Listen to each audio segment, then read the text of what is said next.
Milagres atuais.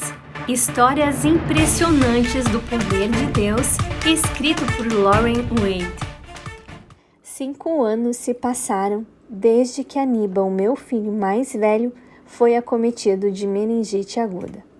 Vamos ler agora o capítulo 20, Os Mistérios do Amor de Deus.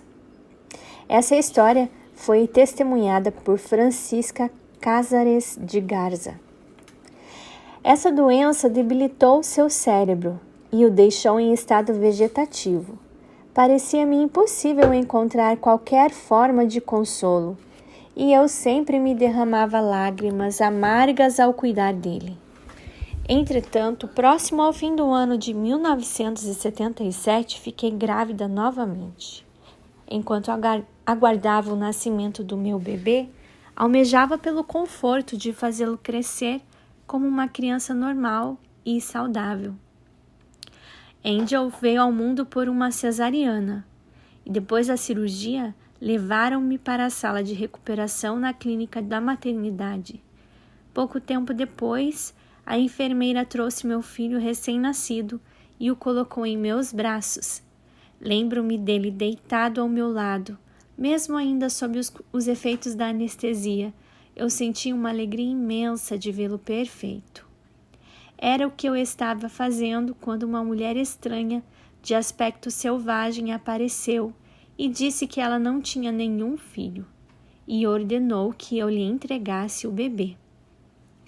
Horrorizada, eu o apertei firmemente em meus braços. Porém, aproveitando-se da fraca condição em que eu me encontrava, ela agarrou meu filho e saiu correndo. Comecei a gritar desesperadamente, mas meus frágeis gritos pareciam não ser ouvidos. Demorou um bom tempo até que uma das minhas irmãs chegasse e descobrisse a razão de eu estar daquele jeito. Ela deu alarme e toda a clínica ficou instantaneamente em alvoroço. Todos começaram a procurar desesperadamente a mulher e a criança. Os seguranças garantiram que ninguém havia saído do prédio com ele, e eles estavam certos. Depois de 12 horas, alguém encontrou a mulher agachada atrás de um móvel numa pequena sala do hospital.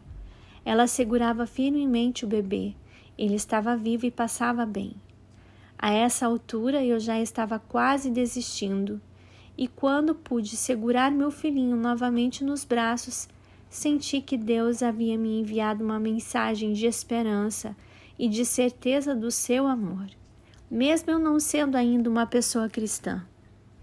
Em 1981, quando Angel estava com 3 anos de idade, começou a sofrer de infecções respiratórias frequentes.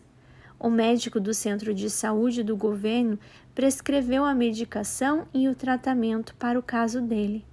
Ele melhorava por algum tempo, mas os acessos voltavam e cada vez piores, até que o último transformou-se em um sério caso de broncopneumonia. Ele parou de comer e logo ficou tão doente que não conseguia nem mesmo beber água. Estava ardendo em febre. Notei que o peito e o abdômen estavam ofegantes, enquanto ele lutava para respirar. Telefonei para um médico, mas ele disse: "Não se preocupe, leva tempo para o medicamento fazer efeito." Voltei para ver como meu filho estava e percebi que os lábios estavam azulados, quase roxos, e que as unhas também estavam ficando da mesma cor. Comecei a sentir o peso daquela terrível angústia que havia passado alguns anos antes, quando vi Aníbal extremamente doente com meningite. Vesti Angel rapidamente, peguei-o nos braços e corri com ele para o centro de saúde. Lá, após ser examinado, recebi a notícia: "Esta criança está morrendo. Por que você demorou tanto para vir?" E acrescentaram: "Não podemos fazer nada por ele aqui. Você precisa levá-lo para Monterrey." Esse lugar ficava a 20 quilômetros de Apodaca, ao norte do México, onde morávamos. Meu rosto estava banhado em lágrimas e parecia impossível parar de chorar. Estava dominada pela tristeza e pelo desespero. Como poderia chegar a Monterrey? A van da família estava disponível, mas não sabia como seria capaz de dirigir no estado emocional em que me encontrava. Sentimos muito, disseram eles. Todas as ambulâncias estão em uso neste momento. Logo a seguir, um jovem médico que tinha acabado de sair do plantão da clínica entrou e disse que poderia me levar até a cidade em nosso carro, embora tivesse me avisado de que não poderia me trazer de volta. Assim que chegamos ao hospital da cidade, esse jovem médico falou com as pessoas encarregadas para internarem a criança. Minha ansiedade aumentou quando ouvi um médico responsável pela internação responder ao jovem médico: "Por que você trouxe este menino até aqui? Você não vê que ele já está praticamente morto? Isso vai gerar apenas mais complicações para ela fazer os arranjos depois que ele morrer." Virando-se para mim, ele continuou: "Bem, vamos em frente. Vou pedir algumas radiografias do peito dele, mas não acho que haja muita coisa que possamos fazer a partir de agora." Poucos minutos depois, ele me mostrou a radiografia confirmando que os pequenos pulmões de Angel estavam cheios de secreção. "Não consigo imaginar como ele ainda estava vivo", afirmou o médico. Mais uma vez, ele me disse que seria mais simples e menos complicado para mim levá-lo de volta para casa. Com isso, saiu e me deixou sozinha, enquanto eu chorava inconsolavelmente. Em meio àquela angústia, veio à minha mente o nome de Pedro Rascon, um pastor da Igreja Adventista do Sétimo Dia. Eu o havia encontrado 2 meses antes e ele tinha começado a me dar estudos bíblicos. Sabia que ele morava em algum lugar em Monterrey, mas não tinha a mínima ideia de onde era. Certo dia, ele me passou o número de seu telefone, mas achei que não iria precisar. Assim, dei pouca atenção e acabei anotando. Eu me virei e ali na parede atrás de mim havia um telefone público. Aproximei-me, tirei o fone do gancho e comecei a discar. Era como se alguém dentro da minha mente estivesse ditando o número. Para minha surpresa, o pastor Rascon atendeu no segundo toque. Entre soluços, contei a ele sobre minha terrível situação. Inicialmente, o pastor imaginou que eu estava falando sobre meu filho mais velho, mas lhe expliquei que era Angel que estava em coma. Disse ao pastor que eu não tinha nem mesmo como sair do hospital para levá-lo para casa se ele morresse. Jamais me senti tão sozinha e tão abandonada por Deus. "Você não está sozinha, e Deus não saiu do seu lado", assegurou o pastor. "Ele está com você e vai agir de acordo com a vontade dele, com você e com seu filho." O pastor Rascon me disse para ficar na linha, enquanto ele e a esposa iriam se ajoelhar naquele momento, para orar e colocar Angel nas mãos de Deus. Eu não conseguia conter meu amargo pranto enquanto o pastor orava. Quando terminou de orar, ele disse: "Bem, você pode desligar agora. Estou saindo neste momento para o hospital."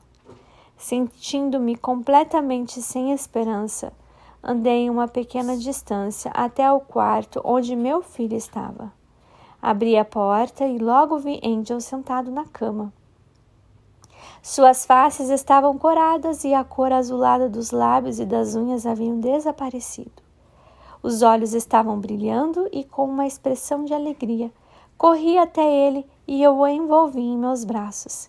E ele me disse: "Mamãe, estou com muita sede." "Oh, sim, sim", disse. "Vou pegar um copo d'água para você." Uma senhora idosa estava cuidando de uma meninazinha na cama ao lado e me disse que ficou observando o Angel em minha ausência. De repente ele começou a sorrir e sentou-se na cama, disse ela. Angel falou depois que queria ir ao banheiro e eu o levei. Enquanto estávamos fora do quarto, 2 atendentes entraram trazendo o equipamento de oxigênio. Perguntaram onde estávamos, pensando que provavelmente eu havia levado Angel para casa. "Não, ela o levou ao banheiro", disse a senhora idosa. As enfermeiras olharam muito surpresas uma para a outra. "Como assim? Quando o trouxemos para cá poucos minutos atrás, ele estava completamente inconsciente." "Digo a vocês que o menino se levantou e foi andando até o banheiro", a mulher insistiu. Assim que voltei para o quarto com Angel, eu me vi rodeada de vários médicos e outros funcionários do hospital que olhavam para ele, examinavam os pulmões e me perguntavam repetidamente o que tinha acontecido. Pediram outras radiografias e elas revelaram que os pulmões estavam completamente limpos e descongestionados. O tempo entre a primeira e a segunda série de radiografias havia sido menos de 30 minutos. O médico que deu a ordem para internar Angel no hospital me disse: "Eu não acredito em milagres, mas sei com certeza que aconteceu um aqui hoje." O pastor Rascon chegou alguns minutos depois e ficou perplexo ao ver o quarto cheio de gente. O pessoal do hospital, visitantes, pacientes e outros, assim que a notícia se espalhou, todos queriam ver o menino que recebeu o milagre e ouvir os detalhes. Vi o pastor entre a multidão e acenei para que ele se aproximasse. Expliquei rapidamente o que havia acontecido e deixei Angel com ele enquanto fui assinar os papéis para poder levar meu filho para casa. Quando as pessoas descobriram que aquele era o meu pastor, começaram a lhe fazer perguntas. Queriam saber se ele havia colocado as mãos sobre o menino e que palavras tinha dito. O pastor Rascon explicou que éramos adventistas do 7º dia e que Deus havia estabelecido a saúde do menino em resposta a uma fervorosa oração. Falou-lhes a respeito das belas promessas encontradas na Bíblia e sobre a certeza de que Deus ouve as nossas orações. Disse ainda estar surpreso em ver quão rapidamente a resposta tinha vindo do céu. O jovem médico que havia nos levado a Monterrey, dito no início que não poderia voltar conosco, ofereceu-se para nos levar para casa. Ele queria se encontrar com meu esposo e contar-lhe pessoalmente sobre o que havia acontecido.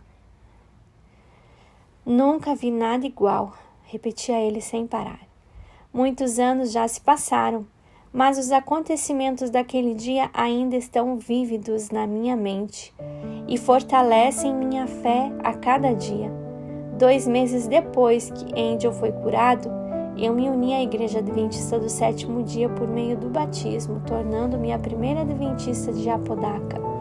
Hoje uma próspera congregação se reúne para adorar o Senhor a cada sábado e estamos felizes porque recentemente concluímos a construção da igreja.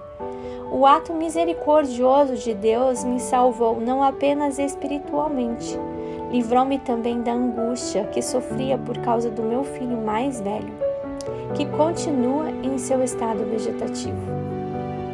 Quando meu marido me pergunta por que Deus salvou Angel, mas não ouviu nossas orações em favor do nosso filho mais velho, não sei o que responder.